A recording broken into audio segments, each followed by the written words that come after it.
Aujourd'hui, je vais vous raconter quelques anecdotes dans le monde de la musique, et plus particulièrement dans les années 80.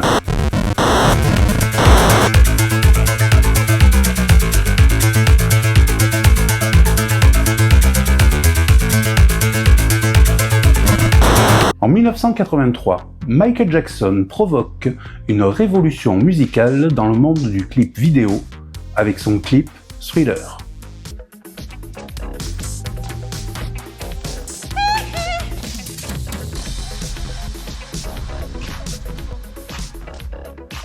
Ce clip est un vrai court-métrage. Il dure 14 minutes et est réalisé par John Landis. Quand Michael Jackson a l'idée de son clip et qu'il contacte le réalisateur du film Les Blues Brothers pour le réaliser, entre les cachets, les effets spéciaux, les chorégraphies, les danseurs, le maquillage, etc., le budget avoisine le $1 million. Sa maison de disques ne veut pas mettre autant d'argent dans un clip et refuse de le financer. C'est là que Michael a une idée de génie. Il vend le making-of du clip à des chaînes de télé. Et ça marche. Il réussit à financer son clip. Mais Michael n'est pas au bout de ses peines. Les témoins de Jéhovah menacent de l'excommunier. Ils pensent que le clip est une ode à l'enfer.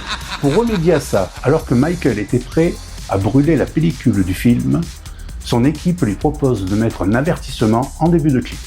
Et le clip sort comme ça.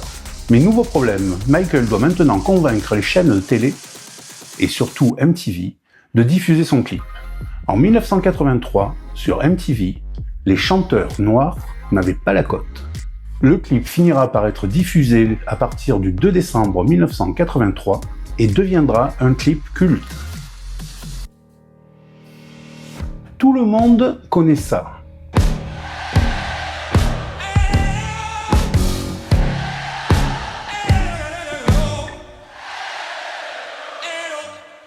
Ce passage de Queen de 20 minutes a été élu meilleure performance live de l'histoire du rock. Et ça s'est passé au Live Aid de 1985.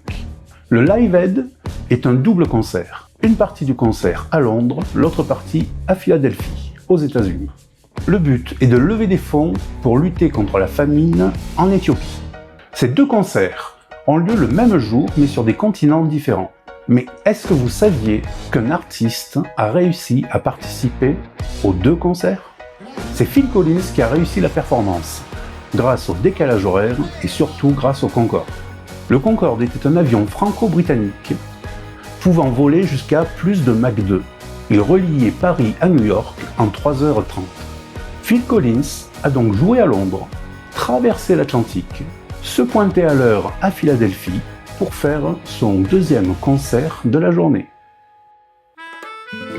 Vous souvenez-vous de ça ?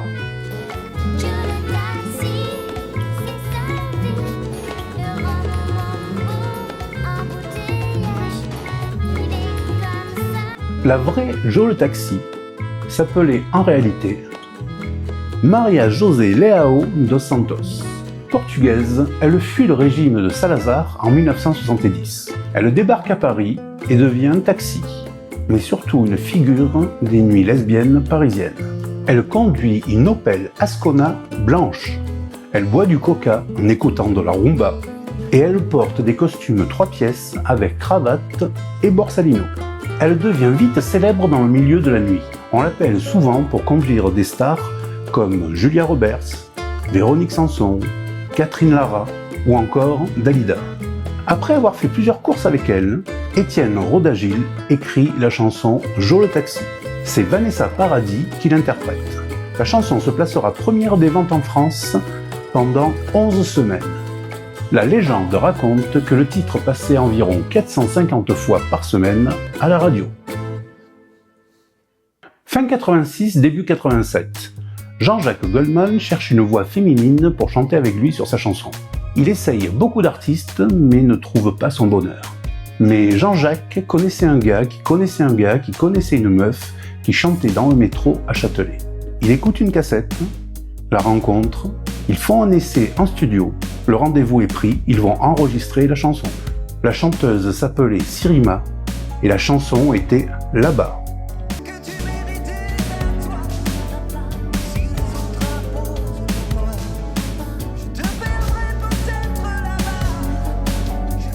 La chanson fait un tabac, c'est un succès immédiat. Suite à cette expérience, Sirima enregistrera son propre album 2 ans plus tard, en 1989, A Part of Me. Mais moins de 3 semaines après la sortie de son album, elle est assassinée par son compagnon. Sirima est en train de devenir une star et il a peur de la perdre. Pour éviter qu'elle le quitte, il préfère l'assassiner. En 1977, Julien Lepers est animateur radio. Il rencontre par l'intermédiaire de Claude François Vline Buggy. Ils s'entendent bien et décident d'écrire ensemble une chanson. La chanson terminée, il pense à Herbert Léonard, qui avait fait une pause dans sa carrière de chanteur, pour l'interpréter. Mais aucune maison de disques ne croit en la chanson. Personne ne veut la produire.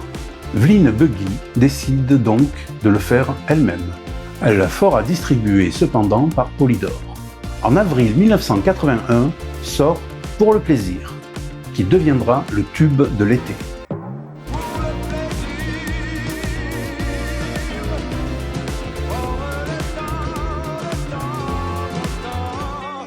Cette chanson relance la carrière d'Herbert Léonard. Il enregistrera même en allemand, en espagnol et en italien.